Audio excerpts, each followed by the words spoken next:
IMC के अध्यक्ष मौलाना तौक़ीर रज़ा साहब बरेली से चलकर मुरादाबाद पहुंचे और वहां पर उन्होंने टीएमयू मेडिकल कॉलेज में जो संभल हिंसा के पीड़ित हैं, घायल हैं, उनसे मिलने की कोशिश की, लेकिन पुलिस प्रशासन ने उन्हें नहीं मिलने दिया है, बल्कि परिवार वालों से उन्होंने मुलाकात की है। सर, ये बताइए किससे आपकी मुलाकात हुई और किस लिए आप यहाँ पहुँचे थे मुरादाबाद आज? मुझे चूँकि संभल नहीं जाने दिया गया और मेरी जानकारी में ऐसे कई लोग आए हैं जिनको गोली भी लगी है और जो नेम्ड भी हैं, वो अपना छुप के इलाज करवा रहे हैं। मेरी जानकारी में आया तो ऐसे लोग मुझे पता चला टीएमयू में भी हैं, लेकिन ये लोग अगरचे पुलिस की गोली से घायल हैं और गिरफ्तार भी हैं जी। और उनसे मिलने की इजाज़त नहीं दी गई। मैं ये समझता हूँ कि मरीज़ से मिलने की इजाज़त ना देने का मतलब ये है कि आप जो मेरी जानकारी में आया है कि लोगों से बयान बदलवाने की कोशिश की जा रही, दबाव बनाया जा रहा है, डराया जा रहा है, लालच दिए जा रहे हैं कि आपको मुकदमे से आपका नाम निकाल दिया जाएगा, आप 10 लोगों के नाम बता दो। इस किस्म की जो बातें चल रही हैं, अपनी बेईमानियों को छुपाने के लिए 10 तारीख तक के लिए इन्होंने पाबंदी लगाई है। संभल जाने पे पाबंदी है, लेकिन जो संभल के बाहर इलाज करा रहे हैं उन मरीजों से मिलने पर पाबंदी क्यों है? आपको क्या लगता है, संभल, बदायूं, अजमेर शरीफ की दरगाह, इन सब पर जो दावे किए जा रहे हैं कि हिंदू मंदिर यहाँ पर थे, इसके पीछे आपको क्या लगता है? पहले हिंदू मंदिर रहे होंगे, उससे पहले कुछ और रहा होगा, उससे पहले कुछ और रहा होगा, और उसके नीचे खुदाई करो तो डायनासोर भी मिल जाएंगे। तो खुदाई करते रहो, पूरा देश खोद डालो। खोद डालने का कोई कानून मौजूद है और कानून ये कहता है कि बाबरी मस्जिद के अलावा जितने भी धार्मिक स्थल है 47 के बाद जो उनकी पोजीशन है वो रहेगी, उसमें कोई तब्दीली नहीं की जा सकती। और जितनी ये याचिकाएं आ रही हैं ये गैर कानूनी है, और जो एक्सेप्ट की जा रही है कोर्ट में ये भी गैर कानूनी है। तो कोर्ट अगर गैर कानूनी काम कर रहा है तो इससे ज़्यादा दुर्भाग्य की और क्या बात हो सकती है? देश में मुस्लिमों की आबादी को लेकर के सवाल उठते रहे हैं, अब मोहन भागवत कह रहे हैं कि आबादी बढ़नी चाहिए। आबादी मोहन भागवत तो बढ़ाए, पहले मोहन भागवत को बढ़ानी चाहिए। देखिए, मौलाना तौक़ीर रज़ा साहब हैं जो साफ तौर पर ये कबूल कर रहे थे कि पहले इन जगहों पर मंदिर रहे हों या उसके नीचे और ज़्यादा खोदेंगे तो डायनासोर भी निकल आएगा। तो ये जो खुदाई का सिलसिला है ये गलत है और ये नहीं होना चाहिए, क्योंकि 1991 का जो वर्शिप एक्ट है उसका पालन होना चाहिए। ऐसी पाबंदी में रखा हुआ है कि मरीज़ से भी मिलने पर पाबंदी है। मैं संभल जानना चाहता था, मेरे लोग वहाँ परेशानी में है, तकलीफ़ में है, लेकिन मेरी ये समझ में नहीं आता कि ज़िला प्रशासन और ज़िला पुलिस क्या चाहती है, इतनी लंबी पाबंदी क्यों लगाई गई है। लॉ एंड ऑर्डर मेंटेन करना जिन लोगों की जिम्मेदारी है, उन्हीं लोगों ने वहाँ ये हालात बनाए हैं। और सबसे बड़ी और इम्पोर्टेंट बात ये है कि जांच कमेटी जो आई है वो ईमानदाराना जांच कैसे हो सकेगी, जबकि उन्हीं लोगों के खिलाफ जांच होनी है जो वहाँ अधिकारी बन के बैठे हुए हैं।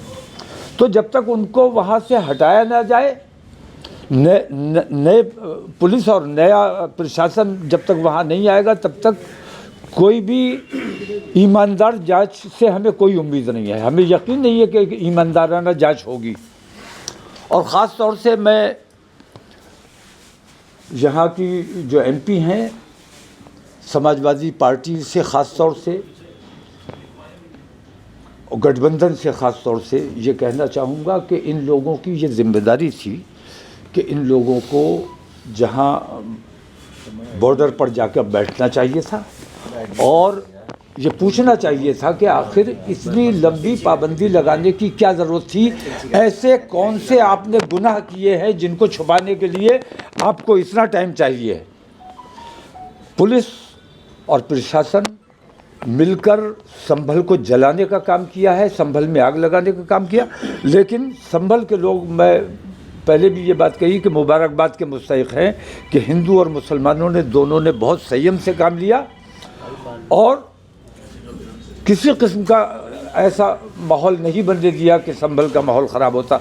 लेकिन पुलिस ने जानबूझकर ताकि संभल के ज़रिए वो पूरे प्रदेश का और पूरे मुल्क का माहौल बिगाड़ सकें, इसलिए उन्होंने ये साजिश रची थी। इस साजिश को संभल के लोगों ने नाकाम किया है। जो घायल हैं उनसे मिलने की इजाज़त होनी चाहिए थी। मैं उन लोगों के लिए कुछ मदद भी लेकर आया था, उनको पहुंचाना चाहता था, लेकिन वहाँ ऐसी पाबंदी लगी हुई है कि सब लोग आ जा रहे हैं, लेकिन उन्हीं 3 लोगों से जो TMU में हैं उनसे मिलने पर पाबंदी है, उनसे बात करने पर पाबंदी है। उन पर यह दबाव बनाया जा रहा है कि झूठे आश्वासन कि आप लोगों को छोड़ दिया जाएगा अगर आप हमें 10 नाम अपने और लोगों के बता दो। तो उनसे झूठे बयान दिलवाना, झूठ और बयान बदलवाना। पुलिस की गोली से जो लोग मरे हैं, और बताया ये गया है कि सिर्फ 5 मरे हैं, सच्चाई ये है कि 7 मरे हैं। 7 हमारे लोग शहीद हुए हैं, जिनमें 2 का पोस्टमार्टम भी नहीं होने दिया गया है। मौलाना साहब, लेकिन वो तो प्रशासन तो कह रहा है कि 4 मरे हैं। नहीं, प्रशासन ने जो कुछ किया है वो सारा का सारा अपराध है, और वो जो कह रहा है वो सारा का सारा झूठ है। जब तक वहाँ के रास्ते नहीं खोले जाएंगे, वहाँ जाने नहीं दिया जाएगा, तब तक सच्चाई सामने नहीं आ सकती। मैं समझता हूँ शायद आप लोगों को भी अंदर नहीं जाने दिया जा रहा है। नहीं, सब मीडिया तो सब जगह जा रही है। आप लोग जा रहे हैं तो आपको सच्चाई निकाल के लाना चाहिए। मीडिया की यही जिम्मेदारी होती है। आपने अधिकारियों सांसद और विधायक के बेटे को हिंसा भड़काने की साजिश में आरोपी बनाया है पुलिस ने, आपको क्या लगता है? नहीं, हिंसा भड़काने का आरोपी तो वो किसी को भी बना सकते हैं। सांसद वहाँ मौजूद नहीं थे, ये मेरी जानकारी है। आरोपी मुझे भी बना सकते हैं, किसी को भी बना सकते हैं। आरोपी बनाने में उनका क्या जाता है? जब वो बराह रास्त सीने पर गोली मार सकते हैं, सर में गोली मार सकते हैं, तो वो कुछ भी कर सकते हैं। तो ये जो बेकाबू पुलिस हुई है और जंगल राज जो कायम हो गया है, इस जंगल राज के खिलाफ तमाम लोगों को, तमाम पार्टियों को मुत्तहिद होना चाहिए। कहना है कि जो पोस्टमार्टम रिपोर्ट आई है उसके मुताबिक जो मतलब देसी कट्टे या बंदूक से मौत हुई है। मतलब जो पोस्टमार्टम रिपोर्ट है वो ये बताती है कि वो प्राइवेट हथियार से गोली नहीं, देखिए ऐसा है, PM रिपोर्ट किसने बनवानी है और किसने बदलवानी है, कट्टे किसने दिखाने हैं, छर्रे किसने दिखाने हैं, ये तमाम चीज़ें तो आप मेरे हाथ में थोड़ी देर के लिए वहाँ का निज़ाम दे दो, मैं सारा निज़ाम बना दूंगा। पुलिस जो कुछ भी कह रही है, प्रशासन जो भी कह रहा है, सरकार जो कह रही है, सरासर झूठ है, सफ़ेद झूठ है। मुसलमानों ने न कोई पथराव किया है, न दंगा किया है। पुलिस ने बराह रास्त और हिंदूवादी संगठनों को अपने साथ लेके गए, ये मुजरिमाना काम किया और धार्मिक उन्मादी नारे लगाते हुए मस्जिद में जूतों समेत घुसने की कोशिश की, पत्थर अपने साथ लेकर गए। इन तमाम के बावजूद मुसलमानों ने सब्र से काम लिया है और मुसलमानों ने रिएक्शन नहीं दिया है। अगर सर्वे की वजह से रिएक्शन मुसलमानों ने देना होता तो पहले सर्वे में रिएक्शन दे दिया होता। अगर सर्वे के लिए मुसलमानों ने रिएक्शन दे दिया होता तो ज्ञानव्यापी के लिए दिया होता, ईदगाह के लिए दिया होता। लेकिन आज तक मुसलमानों ने सरकारी काम में बाधा बनना की कोशिश नहीं की है और कहीं कानून अपने हाथ में लेने की कोशिश नहीं की है। इसीलिए संभल को कैद खाना बनाया हुआ है कि बाहर का कोई आदमी वहाँ नहीं जा सकता, किसी को जाने की इजाज़त नहीं, ताकि सच्चाई बाहर आ सके। टाइम्स नाउ नेटवर्क का जो वहाँ एक रिपोर्टर जो थे, लाइव हमने दिखाया है, पथराव हुआ है ज़बरदस्त तरीके से। हम ये नहीं कह रहे कौन पथराव कर रहे हैं, लेकिन एक भयंकर पथराव था। शायद मुरादाबाद मंडल में इतना बड़ा पथराव आज तक नहीं। भाई आपने टाइम्स नाउ का नाम लिया है और सबसे ज़्यादा ईमानदार चैनल यही है मेरी नज़र में। इससे ज़्यादा ईमानदारी से झूठ बोलने वाला कोई दूसरा चैनल है ही नहीं, जितना ईमानदारी से ये टाइम्स नाउ झूठ बोलता है। ठीक है। आज समाजवादी पार्टी का डेलीगेशन जेल में बंद जो हिंसा के आरोपी उनसे मिलने गया था, वो बता रहे हैं कि उन लोगों ने बताया कि बड़ी बेरहमी से उनको मारा गया है। बेरहमी से मारा गया है और मारपीट छोटी बात है। जब बेरहमी से आप बराह रास्त सीने पे गोली मार रहे हो, बराह रास्त सर पे गोली मार रहे हो, तो इससे ज़्यादा निर्मम और क्या हो सकता है। तो डंडों से मारना या और तरीक़ों से मारना ये तो मामूली बात है। तो जो कुछ हो रहा है बेहद भयानक है, ख़तरनाक है, और मुसलमानों के लिए उतना ख़तरनाक नहीं है जितना हमारे प्रदेश और हमारे देश के लिए ख़तरनाक है। आने वाला वक्त जो है मैं समझता हूँ कि हिंदुस्तान के लिए बहुत ख़तरनाक होने वाला है, और हम चाहते हैं कि किसी भी हालत में हमारे देश का माहौल ना बिगड़े, और जो लोग कानून अपने हाथ में ले रहे हैं उन पर सख्ती से कार्रवाई की जाए, और जिस पुलिस ने, जिस प्रशासन ने ये बेईमानियाँ की हैं, इनको वहाँ से संभल से फ़ौरन हटाया जाए, तभी ईमानदार जांच हो सकेगी। 10 तारीख तक जाने की अनुमति नहीं है, 10 तारीख के बाद जाएंगे क्या आप लोग? नहीं, मैं तो इंशाल्लाह 10 से पहले जाऊंगा, मैं 10 से पहले ही जाऊंगा, और मुझे ये रोक नहीं सकेंगे। जिस दिन मैं जाऊंगा, जिस दिन मैं जाऊंगा उस दिन ये रोक नहीं पाएंगे। चलिए, बहुत आप दिल्ली के साइड से आ रहे हैं, किसी तरह का कोई मैसेज, कोई संदेश लाए हों दिल्ली से, आप वहाँ से आ रहे हैं, राजधानी से आ रहे हैं? नहीं, राजधानी से हम कोई संदेश लेके नहीं आ रहे हैं, हम अपना संदेश देते हैं, और हमारा संदेश एकता और भाईचारा है, प्यार मोहब्बत है। और दिल्ली वालों का संदेश जो है वो नफ़रत और दंगा और फसाद है। तो उनका संदेश और हमारे संदेश में यही टकराव है, और यही वजह है कि ऐसे बहुत से संभल इन्होंने प्लान किए हुए हैं, यके बाद दीगरे वो सारे संभल सामने आने हैं।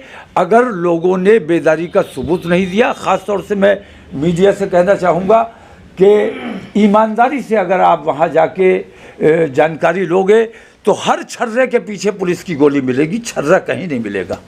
और अगर छर्रे चले भी हैं तो पुलिस के साथ जो वो आतंकवादी हिंदूवादी संगठन गए थे उनके छर्रे हैं, मुसलमानों के छर्रे नहीं है। ना मुसलमानों का पत्थर है, ना मुसलमानों का तमंचा है, ना छर्रा है। आपने विष्णु जैन का नाम लेकर के एफआईआर की बात की थी, आपने कहा था एफआईआर होनी चाहिए, कहीं कोई सुनवाई की? नहीं, मैं विष्णु जैन को जानता नहीं। विष्णु जैन अपने आप में कोई चीज़ नहीं है। विष्णु जैन गृह मंत्रालय के वहाँ से उन्हें फाइनेंस किया जा रहा है और इस काम पे लगाया गया है। और इस किस्म के कितने विष्णु जैन सरकार ने पाल के रखे हुए हैं। कई योगी पाले हुए हैं, धर्म के नाम पर जो नफ़रतें फैलाने का काम करते हैं। कई ऐसे गुंडे भी पाले हुए हैं जो जेल में रखे हुए हैं, लेकिन जब कहीं हादसा होता है और ये लोग खुद कत्ल करते हैं तो उन लोगों का नाम ले देते हैं जो जेल में बैठे गैंग चला रहे हैं। तो सरकार इस किस्म के तमाम चीज़ें खुद कर रही है और दूसरों पर इल्ज़ाम लगा रही है और दूसरों का नाम ले रही है। आज से एक किसान आंदोलन भी दिल्ली में स्टार्ट हो रहा है, कुछ कहेंगे आप? अब दूर तक जाती है आपकी बात? नहीं, बहुत से आंदोलन होने हैं, दिल्ली घेरने की बात हो रही है। बहुत से आंदोलन होने हैं। हमने भी 15 दिन का समय दिया हुआ है। 15 दिन में अगर हमारी मांगों पर गौर नहीं किया जाता है और कोई जवाब नहीं दिया जाता है तो हम भी उस किसान आंदोलन का हिस्सा बनेंगे। और हम तो बजाते खुद भी किसान हैं, किसान आंदोलन का भी हिस्सा बनेंगे। और तमाम हिंदुस्तान से हम मुसलमानों से ये अपील करने वाले हैं कि हिंदुस्तान में चक्का जाम होना चाहिए और मुस्लिम तमाम बाज़ार, जब तक ये बेईमानियाँ चल रही हैं, तमाम मुस्लिम बाज़ार एक दिन के लिए बंद किए जाएंगे, पार्लियामेंट का घेराव किया जाएगा और किसान आंदोलन में भी उनके साथ खड़े होंगे। मेरा अंतिम सवाल था, बांग्लादेश में अल्पसंख्यकों के साथ अत्याचार हो रहा है, किस तरह का मैसेज देंगे बांग्लादेशी साहब? बांग्लादेश में जो मेरी मालूमात है, हिंदू मुस्लिम कतई नहीं हो रहा है। यहाँ की मीडिया उसे हिंदू मुस्लिम करके दिखाने की कोशिश कर रही है और यहाँ बांग्लादेश के नाम पर यहाँ हिंदू मुस्लिम करने की कोशिश कर रहे हैं। सच्चाई ये है कि शेख हसीना के समर्थक जितने भी हैं वह बांग्लादेश में, वो तमाम वो हिंदू हैं या मुसलमान हैं, उन सब के साथ वहाँ पे इस किस्म की कार्रवाई हो रही है।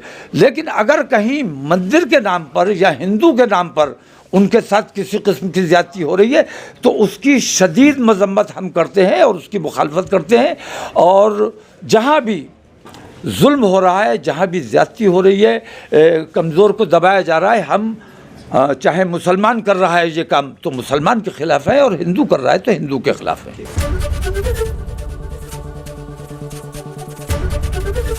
एबीपी गंगा, खबर आपकी, जुबान आपकी।